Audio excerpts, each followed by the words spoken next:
Un des grands rendez-vous de l'été, les rencontres photographiques d'Arles ont ouvert la semaine dernière et cette année, le cru est un peu exceptionnel puisque la manifestation fête ses 40 ans. Il y a notamment une exposition de Willy Ronis. En fait, les rencontres sont nées d'une histoire entre copains photographes. Aujourd'hui, elles ont acquis une renommée internationale. Sur place, Isabelle Bechler, Didier Dahan.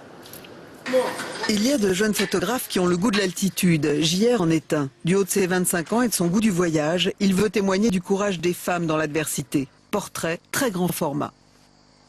L'œuvre, c'est le collage bien plus que la photo elle-même. Quand j'ai commencé à coller il y a 8 ans, j'ai tout de suite utilisé la rue comme galerie, parce que c'est la plus grande au monde. Et petit à petit, j'ai agrandi les photos pour les adapter à l'architecture. Le visage de cette habitante d'une favela brésilienne accueillera donc les visiteurs de cette 40e édition des rencontres de la photo. 40 ans et une maturité joyeuse. Le festival a contribué à faire de la photo un art respectable qui a désormais sa place dans les musées. Avec des audaces plus ou moins bien acceptées comme ces trous de serrure pour voir des photos de mode de Douaneau en 86. Mais qu'est-ce qu'il regarde, Robert ?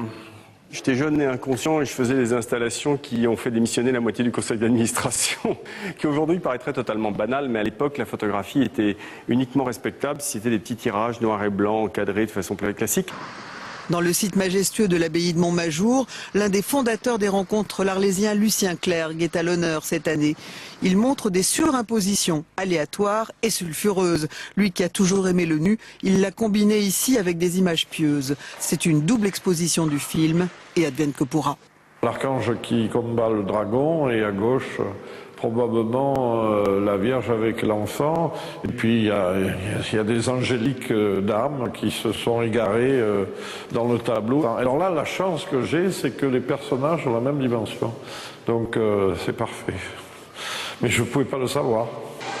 Parmi les 66 expositions qu'offrent les rencontres d'Arles cette année, on trouve également un hommage aux 60 ans d'activité dans la photo de Robert Delpire. Ce jeune homme de 83 ans a publié des revues, des centaines de livres, dont le mythique Les Américains de Robert Frank. Ami de Cartier-Bresson, il a monté plus de 150 expositions et publié autant de numéros de Photopoche, la fameuse petite collection noire. Je préférais le nom de montreur d'images plutôt que le nom d'éditeur.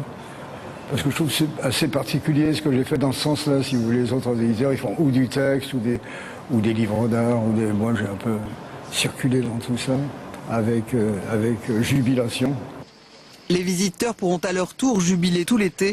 Les expos d'Arles sont accrochés jusqu'au 13 septembre. C'est la fin de ce journal. Merci à vous de l'avoir suivi. Dans un instant, la météo complète de Tania Young à 20h. Vous avez rendez-vous avec David Pujadas.